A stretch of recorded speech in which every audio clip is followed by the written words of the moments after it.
अध्याय 3। कर्मयोग। सरल और रोचक हिंदी। सारांश। दोस्त, सोचो, कभी तुम्हारे साथ ऐसा हुआ है कि बहुत बड़ा फैसला लेना हो और दिमाग में दो आवाजें एक साथ चिल्ला रही हो? एक कह रही हो सब छोड़ो, शांति से बैठो, और दूसरी कह रही हो नहीं भाई, काम करो, भागते रहो।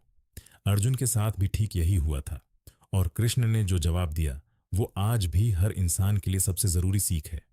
चलो इस अध्याय को कहानी की तरह समझते हैं। भाग 1। अर्जुन का कंफ्यूजन। मुझे बता दो भाई, सीधी बात। पिछले अध्याय में कृष्ण ने अर्जुन को बताया था कि सच्चा ज्ञान, समझ सबसे ऊंची चीज है। आत्मा अमर है, इसलिए शोक मत करो। लेकिन उसी सांस में उन्होंने यह भी कहा कि अब उठो और युद्ध करो। अर्जुन को यह बात उलझा देने वाली लगी। उसने सोचा, अगर ज्ञान ही सबसे बड़ी चीज है तो मुझे इस खतरनाक और हिंसक काम युद्ध में क्यों धकेला जा रहा है? यह बिल्कुल वैसा ही है जैसे कोई टीचर कहे पढ़ाई जरूरी है, बस शांति से किताब पढ़ो, और फिर कहे चलो अब मैदान में जाकर मैच खेलो। दोनों बातें सही हो सकती हैं, लेकिन साथ में सुनने पर कंफ्यूजन होता है। अर्जुन इसी कंफ्यूजन में फंस गया था और साफ साफ जवाब चाहता था। कोई एक रास्ता बताओ जिससे मेरा भला हो। मुख्य बातें। अर्जुन कृष्ण से कहता है, आपकी बातें मुझे उलझा रही हैं, साफ साफ एक बात बताओ। उसका सवाल है, ज्ञान, समझ, बुद्धि बड़ा है या कर्म, काम करना बड़ा है? यह अध्याय असल में इसी सवाल का जवाब है। और जवाब है, दोनों जरूरी हैं, लेकिन तरीका मायने रखता है। इस भाग से सीख। जब कंफ्यूजन हो तो चुप मत बैठो, सीधा सवाल पूछो जैसे अर्जुन ने पूछा। जिंदगी में सोचना और करना दोनों जरूरी हैं, एक के बिना दूसरा अधूरा है। कभी कभी सही गाइड, मेंटर से सीधा सवाल पूछना ही सबसे बड़ी समझदारी है। भाग 2। दो रास्ते, एक मंजिल। ज्ञान योग बनाम कर्म योग। कृष्ण कहते हैं कि दुनिया में दो तरह के लोग होते हैं। एक वो जो गहरी सोच समझ और ध्यान, ज्ञान योग के जरिए सच को समझते हैं। दूसरे वो जो काम करते हुए बिना फल की चिंता किए, कर्म योग, सच तक पहुंचते हैं। दोनों रास्ते अलग हैं, पर मंजिल एक ही है, मन की शांति और आजादी। फिर कृष्ण एक बहुत प्रैक्टिकल बात कहते हैं, सिर्फ काम छोड़ देने से या बैठ जाने से कोई योगी नहीं बन जाता। असल चुनौती यह है कि शरीर तो हर पल कुछ न कुछ करता ही रहता है। सांस लेना, सोचना, हिलना डुलना, तो पूरी तरह से कुछ न करना तो मुमकिन ही नहीं है। ये वैसा ही है जैसे कोई कहे मैं आज कुछ नहीं सोचूंगा। कोशिश करके देखो, दिमाग फिर भी कुछ न कुछ सोचता ही रहेगा। मुख्य बातें। ज्ञान योग, बराबर गहरी समझ और आत्मचिंतन के जरिए सच्चाई को जानना। कर्मयोग, बराबर अपने काम को ईमानदारी से करना, बिना फल की चिंता किए। कोई भी इंसान चाहे कितनी भी कोशिश कर ले, बिना कुछ किए नहीं रह सकता। शरीर और मन हमेशा सक्रिय रहते हैं। सिर्फ काम छोड़ देना बराबर असली त्याग नहीं है। असली त्याग है काम करते हुए मन से जुड़ा न रहना। इस भाग से सीख। भागने से समाधान नहीं मिलता, असली समाधान है सही नजरिए से काम करना। मैं कुछ नहीं करूंगा, सोचना भी एक तरह का काम ही है, तो काम से भागना नामुमकिन है। अपनी पसंद का रास्ता चुनो, सोच समझ या एक्शन, पर ईमानदारी से उस पर चलो। भाग 3। दिखावा बनाम असली। ढोंगी कौन? कृष्ण कहते हैं, जो इंसान जबरदस्ती अपनी इंद्रियों, आंख, कान, हाथ आदि को बाहर से रोक लेता है, लेकिन मन के अंदर उन्हीं चीजों के बारे में सोचता रहता है, वह मिथ्याचारी यानी ढोंगी कहलाता है। मतलब ऊपर से योगी जैसा दिखना और अंदर से वैसा का वैसा रहना, यह असली बदलाव नहीं है। इसके बदले कृष्ण कहते हैं, बेहतर है कि तुम अपना काम, कर्तव्य पूरे मन से, बिना चिपके, अनासक्त भाव से करो। यानी काम तो करो, लेकिन उसके नतीजे को लेकर परेशान मत हो। यह कर्म योग है, काम में लगे रहना पर मन को आजाद रखना। मुख्य बातें। दिखावे का त्याग, बाहर से शांत, अंदर से अशांत, बराबर ढोंगीपन। असली योग, बराबर काम करते हुए मन को फल की चिंता से मुक्त रखना। शरीर का गुजारा भी बिना काम किए मुमकिन नहीं, इसलिए तय किया हुआ कर्तव्य करना ही बेहतर है। इस भाग से सीख। दिखावा छोड़ो, जो भी करो पूरे दिल से करो, चाहे वो पढ़ाई हो, काम हो या रिश्ते। काम न करना किसी समस्या का हल नहीं, सही तरीके से काम करना ही हल है। नतीजे की चिंता छोड़कर मेहनत पर फोकस करना ही असली शांति देता है। भाग 4, यज्ञ। दुनिया का सबसे पुराना गिव एंड टेक सिस्टम। यज्ञ का मतलब सिर्फ हवन पूजा नहीं है। यहाँ यज्ञ का मतलब है देने और लेने का एक पवित्र चक्र, जिसमें हर कोई एक दूसरे का साथ देता है। कृष्ण कहते हैं कि सृष्टि की शुरुआत में ही यह तय हुआ था कि सब प्राणी इस चक्र यज्ञ के जरिए एक दूसरे को सहारा दें। तुम दुनिया को कुछ दो, दुनिया तुम्हें कुछ देगी। जो इंसान सिर्फ अपने लिए सब कुछ रखता है, बिना किसी को कुछ दिए, वह इस चक्र को तोड़ता है। कृष्ण इसे चोर कहते हैं, क्योंकि वह सिस्टम से ले तो रहा है, पर वापस कुछ नहीं दे रहा। और जो लोग इस चक्र में सही तरीके से हिस्सा लेते हैं, देना लेना दोनों करते हैं, वे पाप से मुक्त रहते हैं। फिर एक बहुत सुंदर लाइन आती है, अन्न से सब जीव बनते हैं, अन्न बारिश से बनता है, बारिश यज्ञ इस अच्छे चक्र से होती है, और यज्ञ कर्म से होता है।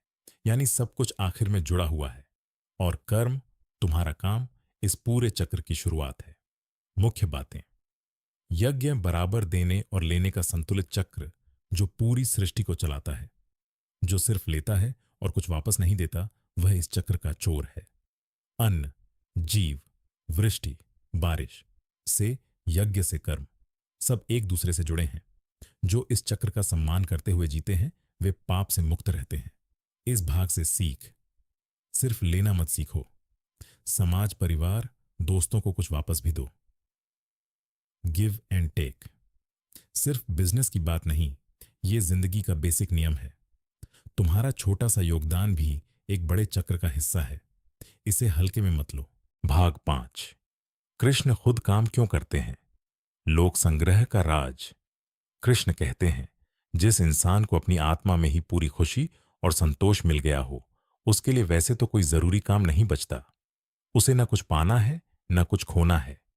कृष्ण खुद कहते हैं, मेरे लिए तीनों लोकों में कुछ भी पाने को नहीं बचा, फिर भी मैं हमेशा कर्म में लगा रहता हूं। इसकी वजह है लोक संग्रह। यह एक शब्द है जिसका मतलब है समाज को सही दिशा में रखना, लोगों के लिए एक अच्छा उदाहरण बनना। कृष्ण कहते हैं कि अगर मैं काम करना छोड़ दूं, तो सब लोग मेरा उदाहरण देखकर काम करना छोड़ देंगे और पूरा सिस्टम बिगड़ जाएगा। यह बिल्कुल वैसा है जैसे एक स्कूल का सबसे अच्छा स्टूडेंट, टीचर या कोई बड़ा सेलिब्रिटी जो कुछ भी करता है, बाकी लोग उसे फॉलो करते हैं। इसीलिए जनक जैसे महान और ज्ञानी राजा भी सिर्फ ज्ञान के सहारे नहीं बैठे रहे। उन्होंने कर्म करते हुए ही मोक्ष पाया, और साथ साथ समाज के लिए एक मिसाल भी बने। मुख्य बातें।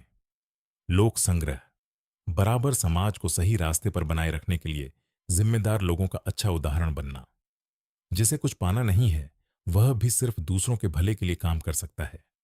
बड़े और ज्ञानी लोग जैसे जनक भी सिर्फ इसलिए कर्म करते रहे ताकि समाज सही दिशा में चले। जैसा बड़े और प्रभावशाली लोग करते हैं, आम लोग वैसा ही फॉलो करते हैं। इस भाग से सीख, तुम्हारा व्यवहार सिर्फ तुम्हारे लिए नहीं, दूसरे, छोटे भाई बहन, जूनियर टीम मेंबर तुम्हें देख रहे हैं। मुझे क्या फायदा सोचने के अलावा कभी कभी मेरे करने से दूसरों को क्या सही मैसेज जाएगा भी सोचो। जिम्मेदारी के पद पर हो तो खुद को रोल मॉडल समझो, क्योंकि लोग तुम्हें फॉलो करते हैं। भाग 6, मुझे अर्पण करो।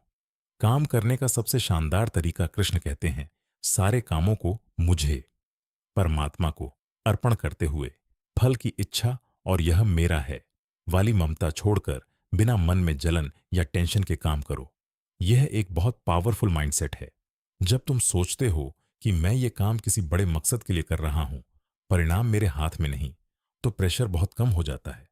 फिर कृष्ण एक बहुत जरूरी बात कहते हैं, जो लोग कमियां निकालने की आदत, दोष दृष्टि छोड़कर श्रद्धा, भरोसे के साथ इस सोच को अपनाते हैं, वे भी कर्मों के बंधन से मुक्त हो जाते हैं। यानी ये कोई सीक्रेट क्लब नहीं है, कोई भी श्रद्धा और भरोसे के साथ इस रास्ते को अपना सकता है।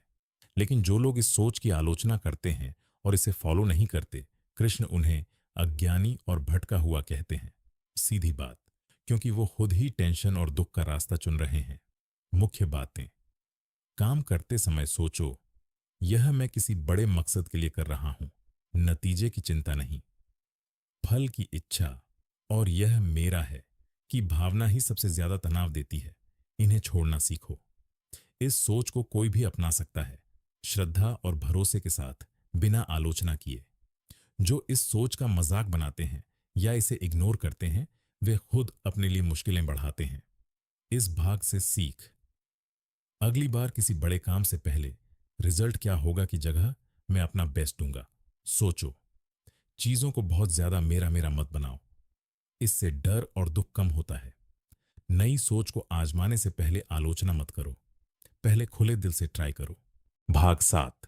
हर कोई अपनी नेचर के हिसाब से चलता है, चाहे ज्ञानी हो या अज्ञानी। कृष्ण समझाते हैं कि सारे काम असल में प्रकृति के 3 गुणों सत्व, रज, तम यानी अलग अलग स्वभाव की एनर्जी के जरिए होते हैं। लेकिन अहंकार से भरा इंसान सोचता है मैं ये कर रहा हूं, मैं ही करता हूं, जबकि असल में ये गुण ही एक दूसरे के साथ इंटरैक्ट कर रहे होते हैं।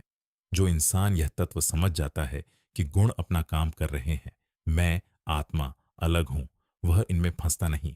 लेकिन जो लोग इस ज्ञान से अनजान हैं और गुणों के कामों में उलझे हुए हैं, उन्हें एक समझदार इंसान को जबरदस्ती परेशान या कंफ्यूज नहीं करना चाहिए, बल्कि अपना काम सही तरीके से करते हुए उन्हें भी प्रेरित करना चाहिए।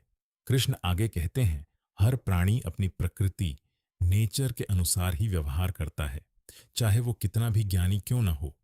तो जबरदस्ती किसी की नेचर को बदलने की कोशिश करना बेकार है। इसके बजाय इंद्रियों के राग, पसंद और द्वेष, नापसंद में फंसना नहीं चाहिए, क्योंकि ये दोनों ही इंसान के रास्ते में सबसे बड़े रोड़े, अड़चन हैं। और फिर आता है एक बहुत मशहूर लाइन, अपना धर्म, अपना काम, अपनी जिम्मेदारी, चाहे वो थोड़ा कमजोर या मुश्किल ही क्यों ना हो, दूसरे के परफेक्ट दिखने वाले काम से बेहतर है। अपने काम में असफल होना भी किसी और के काम में सफल होने से बेहतर है, क्योंकि दूसरे का रास्ता तुम्हारे लिए सही फिट नहीं है। मुख्य बातें। ज्यादातर काम गुणों, नेचुरल टेंडेंसी की वजह से होते हैं। सिर्फ अहंकार सोचता है मैं कर रहा हूं।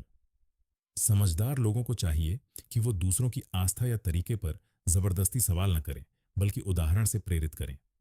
हर प्राणी अपनी नेचर के हिसाब से चलता है। जबरदस्ती बदलने की कोशिश बेकार है।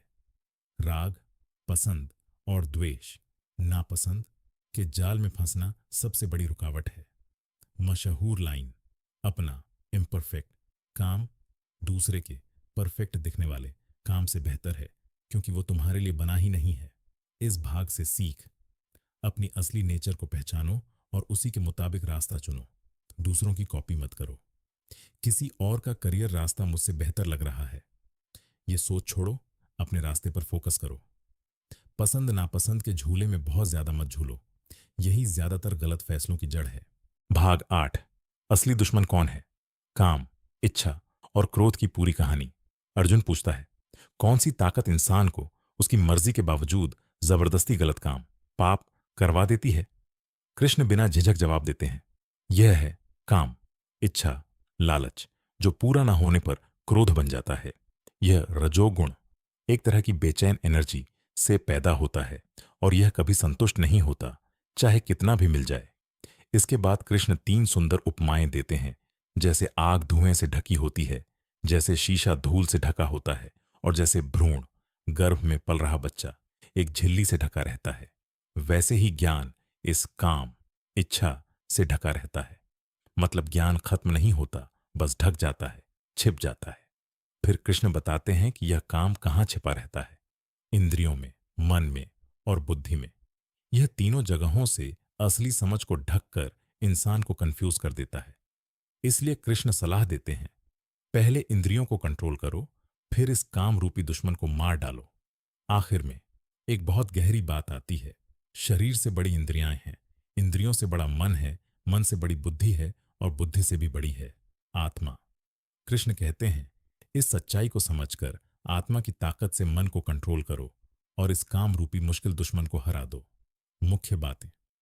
असली दुश्मन कोई बाहरी चीज नहीं, यह है काम, अधूरी इच्छा, जो पूरा न होने पर क्रोध बनता है। यह इच्छा कभी संतुष्ट नहीं होती, जैसे आग में जितना ईंधन डालो वो और भड़कती है। ज्ञान खत्म नहीं होता, बस इच्छा की धुंध धूल से ढक जाता है। आग धुआं, शीशा धूल, भ्रूण झिल्ली जैसी उपमाएं। यह इच्छा इंद्रियों, मन और बुद्धि तीनों जगहों में छिपकर असर डालती है।